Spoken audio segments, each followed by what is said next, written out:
Yeah, what up, everyone? It's Jose from Boxing No Problem. So, good morning, good evening, and good afternoon, depending on where you're located. I'm joined today by my co-host David, aka SportsNTunes. Buenos días. We'll be doing something special for this interview. We also got Leo de Stefano Ruiz. What's up, Leo? What's up? What's up? Perfect. So, Leo, I know you speak multiple languages, English and Yeah. Spanish being one of them. But for this interview, we wanted to do something special. I know you have a very good following with the Spanish fan base. So I'll be asking the questions in English, and then David will be translating in Spanish. And you can answer in either English or Spanish, and then David will translate the response. Okay, perfect. Perfect. All right. But before we get started, for those that don't know, Leo, he's an up and coming fighter from Pomona, California, based out of Germany. And I want to share some highlights of recent fights. So let me play that clip for everyone here.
There it is with the stoppage, and I'm sure that clip's familiar to you, Leo. I grabbed that actually from your YouTube channel. Yeah, thank you. Which fight was that? Out of your This pro was fights? long time ago. Like 2 years ago. In Germany, that I fought in Karlsruhe, in Germany, Karlsruhe. Perfect. You want to Para translate that, toda la David? gente que está en casa, nos presentamos con Leo di Stefano Ruiz, boxeador nacido en California, Estados Unidos, y criado en Alemania, pero cada que pelea a donde tiene que ir, ahí, para su suerte habla español también. Si tienen algo que preguntarle o si se lo encuentran en la calle, donde tengan que estén, les puede contestar. Y nos acaba de mostrar José un video de la acción que nos pacta este gran peleador. All right, excellent. So, Leo, my first question to you, I'm always interested to find out how boxers got into boxing as a career. And you had a really interesting start. You actually started in kickboxing before you got into boxing. Yes. So can you tell me how you got into kickboxing and then what made you want to transition into boxing? When I was a kid, and I loved to fight. I was always in fights, and so my parents put me in a kickboxing studio. And after 2 trainings, the trainer told me that, hey, you want to fight, and there I start fighting. At the age of, I don't know, 12, 13, like this. Young. Yeah.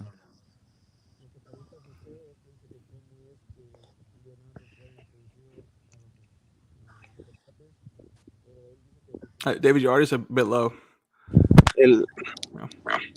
¿Mejor? Yeah. Dice Leo que su primer deporte fue el kickbox a la edad más o menos como de 12 años, pero que un entrenador le dijo que si prefería pelear box, y él dijo que por supuesto que a él desde chico le gustó pelear. Great.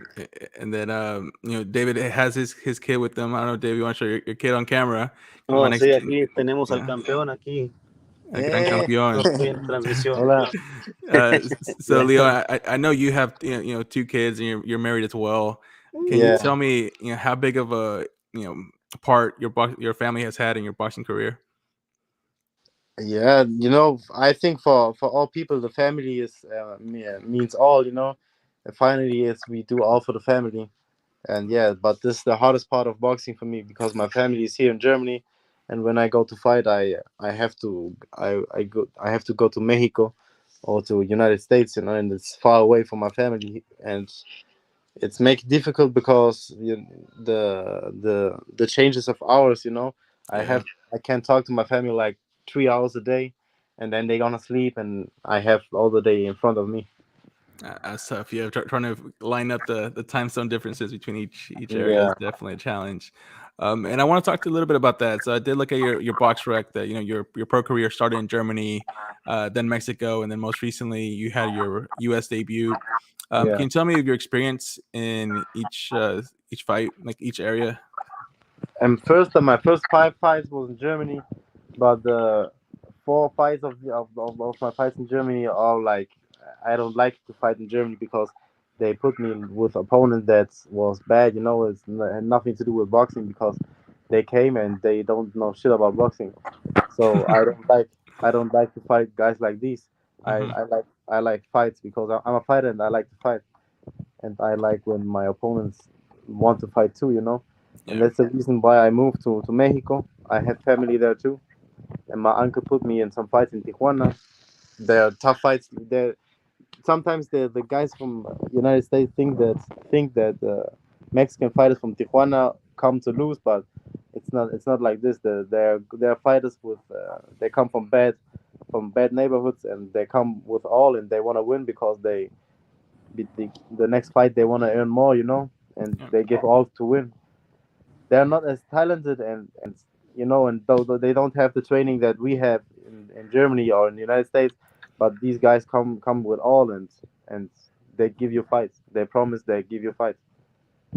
Yeah. Pregunta José que cómo se le ha hecho a nuestro peleador Leo, que es su transición de pelear fuera de su país, venir acá a Estados Unidos o a México a entrenar y a pelear.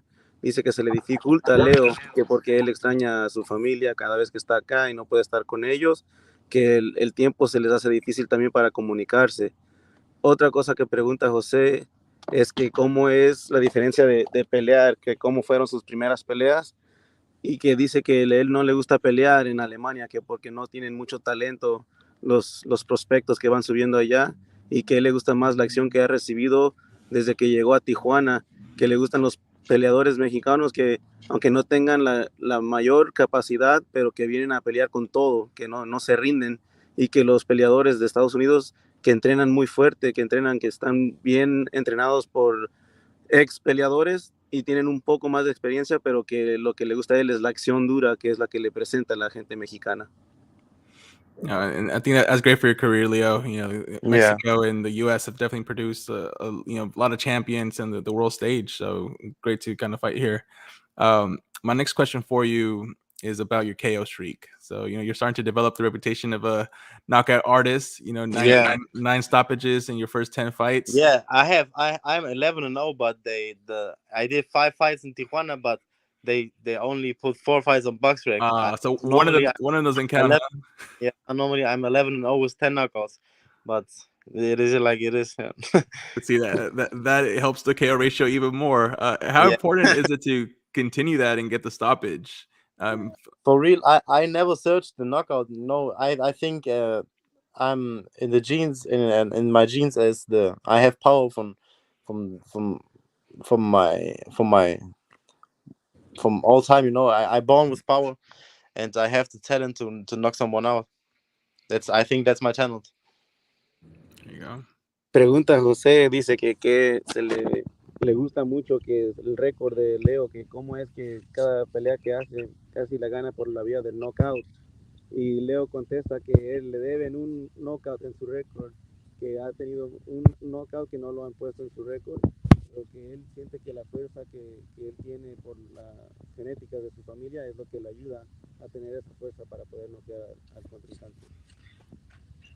And then, Leo, my next question for you has to do with the weight class you're currently fighting at. So I see most of your fights have been a super welterweight, 154 pounds. Is this the weight class you plan to campaign at to win a title, or eventually? Yeah, I did one fight at 147, and normally the fight test was for the WBC international belt, but finally they don't put it like a belt fight. But I put the weight in 147, and I fought at 147 against Jose Alan Herrera.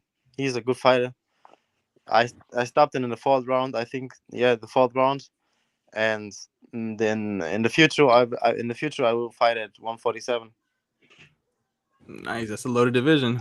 Dice Yeah. José, Leo dice que su peso es el 154, pero que ha hecho peleas en el 147, pero dice que ha peleado buenas peleas, tuvo una con un contrincante en la 154 que la ganó por el vía de knockout en el round número 4. Y si no estoy correcto, me puede corregir. Dice que él prefiere pelear en las 147 libras. Sí, en el futuro va a ser así, sí. Oh, Yeah. And what's your opinion of the current fighters at 147? So obviously we got the two big names in Terrence Crawford and Errol Spence. They're likely to be moving on. But we also have the young talent and Conor Benn, Virgil Ortiz Jr. and Jaron Ennis. So what do you think of that division? Yeah, I think that right now this the one of the hardest division. They are puncher and they are fast too, and that's the kind of fights that I search for. Yeah. Pregunta José que cómo ve los peleadores de esa categoría en la que está Leo, que son las 147, los nombres grandes que son Terrence Crawford, que nos va a brindar una pelea con Errol Spence, que también es un buen campeón en ese peso, y también hay otros nombres como Jared Ennis, y dice Leo que él está, por supuesto, listo para lo que venga. Así es. All right, and then Leo, my next question is going to be tricky because you're a traveling fighter. You fight all over the world. But what's like right now too? Yeah, you're in Germany right now. So my question is, what's the furthest you've had to travel to get sparring? What? One more time, please. What's the furthest you've had to travel to get sparring? Like, have you done like a 6-hour drive before to get sparring? In Germany, for me, it's hard to get good sparring, because in Germany it's different. Like in California, the fighters, they love to fight and they love the hard sparring. But when my sparring here in Germany, I'm a puncher, and when I punch hard, I only can do one time sparring with the guys. The next time they want to come, that's the problem. Yeah, I hear you. José, ¿qué es lo más lejos que ha hecho en ir a viajar para agarrar un buen sparring nuestro peleador? Y dice que a él se le dificulta agarrar buen sparring en Alemania porque pega tan duro que para la próxima ya no quieren volver a hacer sparring. So Leo, how do you prepare for your fights? Are you the type of person that watches video on your opponents, or do you mostly focus on yourself? No, I'm focused on myself. We never stop learning, but when I have an opponent that and I can see videos from him, for sure I watch his fighting style, and I watch how to punch him, and so watch the combination that I have to put him on to knock him out, or to box him. But yeah, I'm more focused on me, because I watch my fights and then I watch my faults, and because this is what the opponents do, and I watch like what I can do better, and work on this. Right. No, absolutely. I hear you. David, can you bring the mic a little closer? Pregunta José que cómo es que se prepara para una pelea Leo, si estudia más al oponente o a sí mismo. Y dice Leo que si hay la oportunidad de entrenar al oponente, que lo hace con seriedad, pero que si no hay, que él se fija en sí mismo, que qué es lo que puede mejorar de sus problemas, en los que puede hacer mejores ajustes para ganar en sus próximas peleas. So Leo, as you mentioned, you're a hard puncher, 10 knockouts. But who's the hardest puncher you've been in with, either in a pro fight or in sparring? Who's the hardest puncher you've been with? I sparred Lindolfo Delgado, and he can punch. It was the only guy in California that I can say that, okay, this guy has power. and I sparred a lot, but Lindolfo Delgado, yes, he has power. Pregunta José que quién ha sido uno de los peleadores que le han pegado más fuerte en un sparring o con los que ha podido estar en el ring, y nos contesta Leo que Lindolfo Delgado ha sido una de las personas que le ha dado más dificultades en un spar. Yeah, he's a welterweight too, Yeah, welterweight. Y es un peso welter, un boxeador welter. All right, we'll definitely keep an eye on him. It sounds like he's going to have also a bright future, just like yourself. Yeah. So my next question is, out of all your pro fights, which one has been the most difficult for you? Like the opponent kind of really surprised you and made you work for the win. When I fought Fernando Silva, Picapiedra, they call him Picapiedra. I saw his record, and I thought like the most people think like he has a record of 19 wins with 14 losses. And when I saw the record, I think that okay, it's an easy fight for me. Mm-hmm. But when then the fight came, and this guy was so tough, I punched him so hard and he punched hard too, and I knocked him out in the 8th round. This was a fight for 10 rounds, but I knocked him out in the 8th. But I was thinking about to go 10, because I punched him in the second, in the 4th, in the 6th. I punched him really hard, and the most people will get down, but this guy was a picapiedra, like they call him. He earned his nickname. Yeah, my hands was swelling big, and they hurt my hands. But this guy has a head like a stone. This was a hard fight.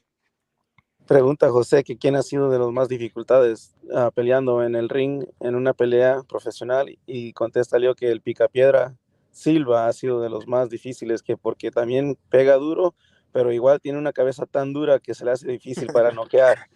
que lo estudió y miró su récord previo y dijo, no, pues se va a mirar fácil esta pelea, pero cuando subió al ring, que no era lo que parecía, que le daba con todo lo que podía y nomás no caía. No, Lo tuvo que parar hasta el round número 8, es a lo que llegó. Pero que es un peleador duro. I'm dreaming right now of him. Que siguen soñando con él, que le da una pesadilla nomás en recordar esa noche. Neta que sí. All right, I want to switch gears and focus on boxing. So Leo, do you also watch other boxing fights? Like, are you a fan of the sport? Yeah, I watch all fights that they put in, and I love boxing, and I'm 24/7 on boxing. I watch all the fights and documentaries and all. Yeah. Then you'll be perfect for the next couple questions I have for you. Go ahead. You want to translate that answer, David? I'll start going. La pregunta de José dice que si es solo un peleador, si también es un fanático del boxeo, y contesta Leo que de todo, que le encanta igual como pelear, que es un gran fanático, que le encanta mirar los documentales, peleas y peleas clásicas igual. All right, so this is going to be debatable because I think everyone's pound for pound list changes and has different metrics. But in your opinion, Leo, who's the number one pound for pound fighter active now? That's a hard question. It was Canelo, but after the fight was Bivol, now I watch different to Canelo. But he will always will be a strong fighter, because he fought all. There's no name that he don't fight. He's a legend.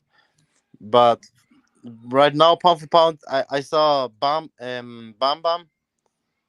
Jesse Bam Rodriguez. Yeah, Bam Rodriguez. Mm-hmm. I saw him train, and this guy's crazy, man. This guy sparred 14 rounds, and after 14 rounds, he trained 1 hour straight in conditioning, like nothing. And this guy is so dedicated, and he don't talk. He train and don't talk and listen to his trainer. And I watch out for him, because for me he's a good champion. Pregunta de José, dice que quién es su número 1 libra por libra del mundo para Leo, y Leo dice que antes era el Canelo, que él ha tenido un buen legado peleando con grandes peleadores, pero desde que su pérdida con Bivol, que ya no lo ve como el mejor libra por libra, y al que ahorita tiene en la mira es a Jesse Bam Rodríguez, que porque es un loco que lo ha visto entrenar y que se ha aventado 40 rounds de sparring, y no solo eso, todavía se dedica más tiempo para condición y fuerza. All right. And I want to ask you some potential rumored fights that have been out there. So first one I want to ask you about is Canelo versus Charlo. Who would win? That's a good question. Right now, I think Charlo. Okay. Does the weight class matter? Because I know Charlo's at 160. Yeah, I If think. No, the problem is I think Canelo mental is.